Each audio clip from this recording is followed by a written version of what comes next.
사무엘하 15장 1에서 20절 말씀입니다. 15장.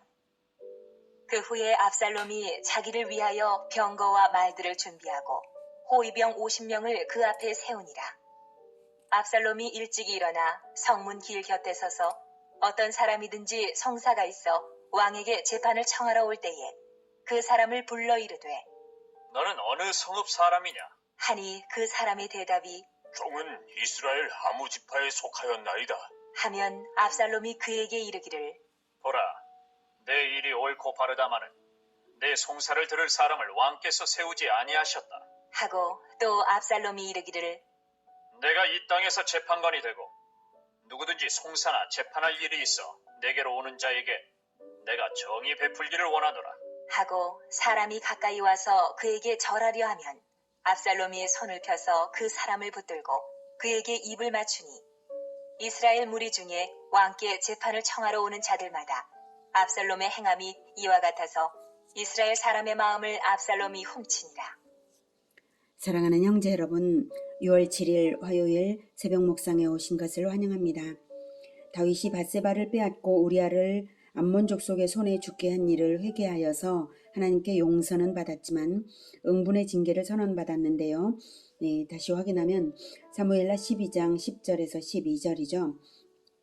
이제 네가 나를 업신여기고 햇사람 우리아의 아내를 빼앗아 내 아내로 삼았은즉 칼이 내 집에서 영원토록 떠나지 아니하리라 하셨고, 여호와께서 또 이와 같이 이르시기를 보라, 내가 너와 내 집에 재앙을 일으키고 내가 내 눈앞에서 내 아내를 빼앗아 내 이웃들에게 주리니 그 사람들이 내 아내들과 더불어 백주에 동침하리라. 너는 은밀히 행하였으나 나는 온 이스라엘 앞에서 백주의 이 일을 행하리라 하셨나이다. 이렇게 나단으로부터 선언을 받았습니다. 이렇게 선언하신 대로 다윗의 집에서 칼부림이 있었고 재앙이 시작되었습니다. 장자 암논이 이복 누이 다말을 강간하고 다말의 오빠 압살롬은 이복형 암논을 살해했습니다. 압살롬은 외할아버지의 나라 그술로 도망쳤다가 요압의 꾀로 귀국을 했어요. 그런데 압살롬의 귀국은 더 큰 화근을 키우는 꼴이 되고 말았습니다. 압살롬이 귀국해서 4년 동안 진행한 일은 바로 반역을 준비한 것입니다. 이렇게 되기까지 다윗이 죄를 은폐하거나 공의를 행하지 못해서 화근을 키우는 점들이 있었는데요. 다윗 자신이 저질러 놓은 범죄가 다윗의 덜미를 잡아서 공의를 행하지 못했을 것입니다. 암논이 다말을 강간한 것을 노여워만 했을 뿐 아무 처벌도 하지 않고 방임한 것이 그렇고요. 압살롬이 암논을 살해하고 그술로 도망했었을 때에도 방치한 것이 그렇고요. 또 요압의 사주를 받은 드고아 여인의 말을 듣고는 압살롬을 귀국하게 했지만 적극적인 처벌도 않고 회개시켜서 선도하는 적극적인 노력도 없이 그저 연금에 머물렀던 것이 그렇고요. 요압의 요구를 듣고 아무 조건 없이 압살롬에게 입맞춰서 진리 없는 화해를 함으로써 압살롬의 죄는 전혀 회개되지 않은 채 신정왕국 이스라엘의 왕도 예루살렘 안에서 버젓이 왕자로서 살 수 있게 된 것이 그렇습니다. 다윗은 압살롬과 요압에게 큰 약점을 잡혔으므로 그들에게 아비로서도 왕으로서도 권위 있게 행하지 못하는 형국이었습니다. 간악한 도전에 대하여 직면하지 못하고 회피하고 이렇게 적당주의로 넘어가는 다윗의 태도는 오히려 다윗의 수치를 완전히 드러내게 되는 일을 초래했습니다. 숨길래야 숨길 수 없는 일, 반역이 준비되고 있었습니다. 1절 그 후에는 다윗과 압살롬이 화해한 후에죠. 병거와 말과 호위병 50명을 준비한 것은 반역을 위한 준비였고요. 당시 이방의 왕의 관습은 50명의 호위병을 거느리고 병거를 탄 왕의 행차로서 위용을 과시하는 관습이 있었는데요. 그것을 따라 압살롬이 자기가 왕인 듯이 백성들의 관심을 모았다는 것입니다. 그 앞에 세우니라라고 실제로 그렇게 호위병들을 앞세워 행차를 하곤 했다는 것입니다. 교만과 허영에 들뜬 압살롬입니다. 2절 압살롬이 성문 길 곁에서 성문 길 곁은 왕궁의 문이고요. 이스라엘의 재판 제도가 정착되기 전까지 전통적으로 성문에서 장로들이 모여서 재판을 하던 곳이 바로 성문입니다. 그래서 재판을 원하여 나온 억울한 백성들을 만나서 성문 길 곁에서 기다리는 것이고요. 만나려고. 그리고 오면 불러서 너는 어느 성읍 사람이냐라고 관심을 보이고는요. 그 사람의 사정에 대해서 근거 없이 내 일이 옳고 바르다마는 하면서 기분을 좋게 하고 재판관을 왕께서 세우지 아니하셨다고 다윗을 모함한 것입니다. 재판관들이 정말 없는 것은 아니고요. 압살롬이 일부러 아침 일찍이 일어나 나온 것은 재판관들이 성문에 나오기 전에 그런 짓을 한 것입니다. 그러면 억울한 사정이 있어 일찍부터 나와서 기다리던 백성들은 누구에게 하소연을 할까? 재판관이 없으면 어떻게 하소연을 할까? 이렇게 할 때에 바로 압살롬은 내가 이 땅에서 재판관이 되고 누구든지 송사나 재판을 할 일이 있어 내게로 오는 자에게 내가 정의 베풀기를 원하노라 라고 하면서 압살롬을 왕으로 추대하고 싶은 마음을 일으킨 것입니다. 그리고는 출중한 외모를 자랑하는 압살롬이기에 한껏 가까이 끌어서 입맞추곤 하였으니 백성들이 왕자의 외모와 간교한 말에 현혹되었습니다. 그렇게 하기를 4년이나 하였으니 많은 백성이 압살롬에게 돌아섰습니다. 7절 4년 만에 압살롬이 왕께 아뢰되 내가 여호와께 서원한 것이 있사오니 청하건대 내가 헤브론에 가서 그 서원을 이루게 하소서. 당신의 종이 아람 구술에 있을 때에 서원하기를 만일 여호와께서 반드시 나를 예루살렘으로 돌아가게 하시면 내가 여호와를 섬기리이다 하였나이다. 왕이 그에게 이르되 평안히 가라. 하니 그가 일어나 헤브론으로 가니라. 거사를 일으키려면 전국에서 병력을 모아야 하겠고 지난 4년 동안 마음을 압살롬에게 빼앗긴 백성들이 나아오되 다윗 왕의 눈에 띄지 않게 진행하기 위해서는 예루살렘을 떠나야 했기에 왕의 의심을 받지 않기 위해 하나님의 이름을 팔아서 거짓말을 하여 허락을 받았습니다.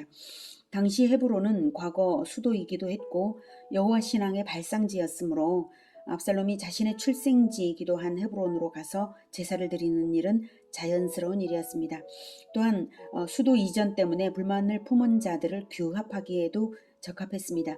그래서 헤브론으로 간 압살롬은 본격적인 거사를 진행합니다.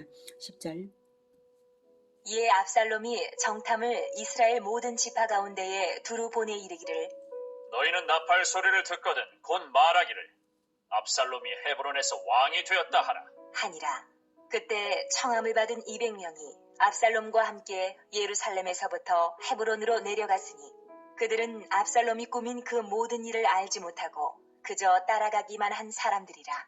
제사 드릴 때에 압살롬이 사람을 보내 다윗의 모사 길로 사람 아히도벨을 그의 성읍 길로에서 청하여 온지라. 반역하는 일이 커가매 압살롬에게로 돌아오는 백성이 많아지니라. 전령이 다윗에게 와서 말하되 이스라엘의 인심이 다 압살롬에게로 돌아갔나이다. 한지라. 10절에서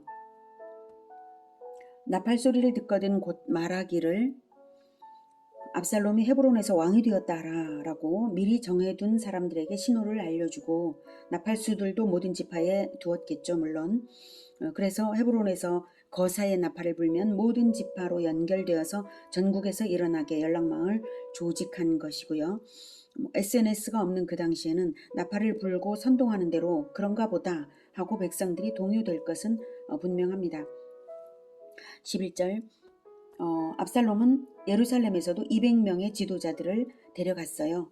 물론 그들을 모두가 반역에 동조한 자는 아니었고 얼떨결에 간 자들이 있었지만 거사가 일어나면 그 상황에서 자기 생명을 위해서라도 거사에 동조할 수밖에 없게 되죠. 그리고 12절에 보면 그리고 압살롬은 모사를 청했어요. 아히도벨을 청했습니다. 아히도벨은 다윗에게 반감을 가진 자인데요. 바로 바세바를 간음한 일로 바세바의 할아버지거든요. 그래서 바세바를 간음한 일로 반감이 있었습니다. 제사를 드리면서 반역을 동시에 진행한다는 것은 결코 진정한 제사가 못 될 것은 뻔하죠. 제사는 다만 백성들의 마음을 사는 데에 정당성 있게 보이는 수단일 뿐입니다. 이렇게 반역이 준비되었는데요. 그나마 다행인 것은 거사가 일어나기 전에 그 사실이 다윗에게 알려진 것입니다. 14절. 다윗이 예루살렘에 함께 있는 그의 모든 신하들에게 이르되 일어나 도망하자. 그렇지 아니하면 우리 중 한 사람도 압살롬에게서 피하지 못하리라. 빨리 가자. 두렵건대 그가 우리를 급히 따라와 우리를 해하고 칼날로 성읍을 칠까 하노라.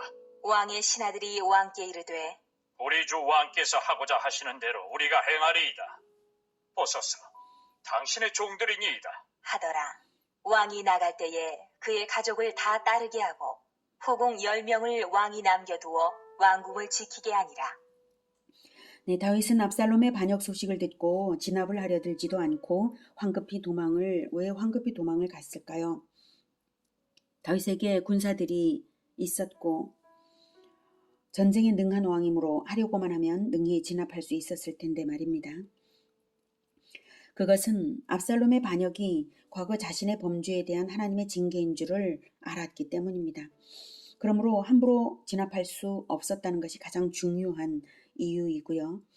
설령 진압하더라도 준비가 필요한 것이 백성들의 마음이 자기에게서 떠나 압살롬에게 향했음을 알았기 때문입니다. 그리고 도성 예루살렘이 피로 물들지 않기를 바랐을 것입니다. 이렇게 다윗의 범죄는 한순간의 일이었을지 몰라도 그 죄악의 열매는 두고두고 거두고 있었던 것입니다. 한편 후궁 10명을 남겨둔 것은 여자들이기 때문에 죽이지 않을 것이라고 생각해서 그런 것 같은데요. 이 일은 나중에 후궁들을 압살롬이 욕보임으로써 하나님이 말씀하신 대로 내가 내 눈앞에서 내 아내를 빼앗아 네 이웃들에게 주리니 그 사람들이 내 아내들과 더불어 백주에 동침하리라 하신 대로 되었습니다. 압살롬의 반역은 다윗의 모든 치부를 총체적으로 노출하는 일이 되었습니다. 다윗은 하나님께 대한 충성심으로 출발하여 마침내 왕이 되었으나 정욕의 문제에서만큼은 자기 자신의 정욕을 섬김으로 인하여 결혼과 자식 교육에서도 방만함으로 실패한 가정이 되었고요. 충신의 아내를 빼앗고 충신을 죽이는 범죄의 결과는 진정한 왕이 누구신지를 두고두고 체험 학습을 하게 된 것입니다. 여러분은 오직 하나님만 왕으로 섬기십니까? 혹시 나의 욕심을 섬기시는 부분이 혹시 있다면 버리시기를 바랍니다. 무언가 나의 탐심, 욕심, 정욕, 무언가를 나를 섬기고 있다면 그것을 버리십시오. 그것 하나로 인하여서 다른 모든 좋은 것들을 잃지 마시기를 권해드립니다. 다윗은 권좌에 앉아 하나님을 왕으로 섬기지 못한 그 일들은 다윗 일생에 오직 하나님만이 진정한 왕이시라는 고백으로서 하나님 앞에 엎드릴 수밖에 없는 그런 상황들이 된 것입니다. 그래도 다행인 것은 다윗이 하나님의 징계를 받아들이고 있다는 사실과 하나님께서 주신 다윗 언약을 굳게 믿었다는 사실입니다. 다윗의 믿음이 그러지 않았다면 17절 이하에서 군사들을 압살롬에게로 돌려보내는 결정을 결코 할 수 없죠. 그것은 해석이 되지 않는 일입니다. 믿음이 없다면 말입니다. 17절. 왕이 나감에 모든 백성이 다 따라서 벤메르악에 이르러 멈추어 서니 그의 모든 신하들이 그의 곁으로 지나가고 모든 그렛 사람과 모든 블렛 사람과 및 왕을 따라 가드에서 온 모든 가드 사람 600명이 왕 앞으로 행진하니라. 그때에 왕이 가드 사람 이때에게 이르되 어찌하여 너도 우리와 함께 가느냐? 너는 쫓겨난 나그네이니 돌아가서 왕과 함께 네 곳에 있으라. 너는 어제 왔고 나는 정처 없이 가니 오늘 어찌 너를 우리와 함께 떠돌아다니게 하리요. 너도 돌아가고 내 동포들도 데려가라. 은혜와 진리가 너와 함께 있기를 원하노라. 하니라. 네, 가드 사람 이때는 블레셋에서 이스라엘로 망명한 군대 600명의 지도자입니다. 다윗을 흠모하여서 나온 사람들이죠. 그런데 이때에게 말하기를 너는 쫓겨난 즉 망명한 블레셋에서 망명한 나그네인이 돌아가서 왕과 함께 왕을 자처하는 압살롬과 함께 네 곳에 있으라 라고 명한 것입니다. 너는 어제 왔고 라는 말은 문자적으로 어제가 아니라 최근에야 이제 온 사람이니 이스라엘의 재앙에 연루될 것 없다는 말이죠. 은혜와 진리가 너와 함께 있기를 원하노라라고 축복함으로써 하나님의 은혜로 보호되기를 진정으로 원하고 또한 진리대로 도라는 가더라도 진리대로 이때가 진리편에 설 것을 기대하면서 한 말입니다. 군대 블레셋에서 망명한 군대 600명이지만 어쨌든 군대잖아요. 그들을 돌려보낼 수 돌려보낸다, 돌아가라라고 하는 이런 말을 할 수 있다는 것은 믿음 없이는 할 수 없는 말입니다. 외국인 망명자로서 타국의 내란에 휩쓸려 목숨을 잃지 말고 새로이 왕이 된 인물을 지지함으로써 안전을 도모하라 이렇게 한 것이죠. 이 말은 하나님께서 다윗을 이기게 하실 것이라는 전적인 믿음이 없이는 할 수 없는 말입니다. 그리고 진정으로 자기를 믿고 따라와 준 이때에 대한 의리였습니다. 다윗은 자기가 하나님께 범죄에 대하여 용서를 받았으므로 다윗 언약 또한 여전히 엄연하게 있음을 믿었습니다. 징계는 받고 있지만 용서받은 자로서 다윗 언약도 엄연히 있다. 이것은 아주 확고한 것입니다. 자신의 부족함이 많지만 하나님은 신실하셔서 이미 용서하신 다윗에게 징계는 내리시지만 영원한 왕권을 약속하신 대로 반드시 회복시키실 것을 믿었습니다. 그것은 하나님의 나라이기 때문입니다. 하나님께서 하나님의 나라를 결코 포기하지 않으실 것을 다윗은 압니다. 다윗이 이렇게 담대하게 고난을 받아들일 수 있었던 것은 두 가지를 하나님께 받았기 때문이죠. 언약과 연단입니다. 다윗이 받은 언약과 사울 왕의 추격을 피하여 10수년간 도피 생활을 하던 연단, 그것은 다윗으로 하여금 그 어떤 고난이라도 감수할 수 있는 영적 근육이 되었던 것입니다. 우리는 연약하여서 넘어지기 쉬운 인간들입니다. 과거의 범죄가 발목을 잡을 수도 있습니다. 그럴지라도 하나님의 언약을 붙잡고 진정으로 회개하면서 나 자신을 섬기지 말고 나 자신의 정욕을 섬기지 말고 탐심을 섬기지 말고 십자가를 붙잡고 나아간다면 하나님 나라를 위한 십자가를 붙잡고 나아간다면 결코 무너지지 않는 언약 때문에 우리는 결코 무너지지 않는 요새 안에 있는 것입니다. 하나님의 징계는 불평 없이 받아들이시고 설령 내 죄로 인한 것이 아닐지라도 고난의 십자가를 지고 언약을 믿고 나아가면 하나님께서는 우리를 교육하시면서 영혼을 창조하시고 재창조하시고 하나님의 때에 회복을 주시고 승리를 주실 것입니다. 징계와 고난의 때에는 인내와 믿음이 필요합니다. 인내와 믿음으로 승리하는 우리 모두가 되기를 기원합니다. 기도하겠습니다. 하나님, 영원한 용서와 함께 징계도 베푸셔서 우리를 재창조하시는 하나님을 찬양합니다. 우리가 죄로 인하여 징계를 받는다면 그 징계를 달게 받는 마음을 우리에게 허락하여 주시고 죄가 없이도 고난을 당한다면 그 고난 역시 달게 받는 십자가를 지는 마음을 허락하여 주시옵소서.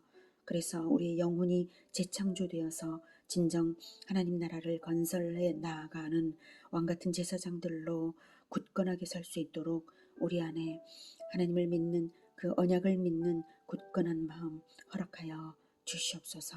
그래서 어떤 상황에서라도 주님을 믿는 요새 안에 있는 우리 모두가 되게 하시고 그리고 이 모든 고난과 어려움 가운데서 속히 회복하여 주시옵소서.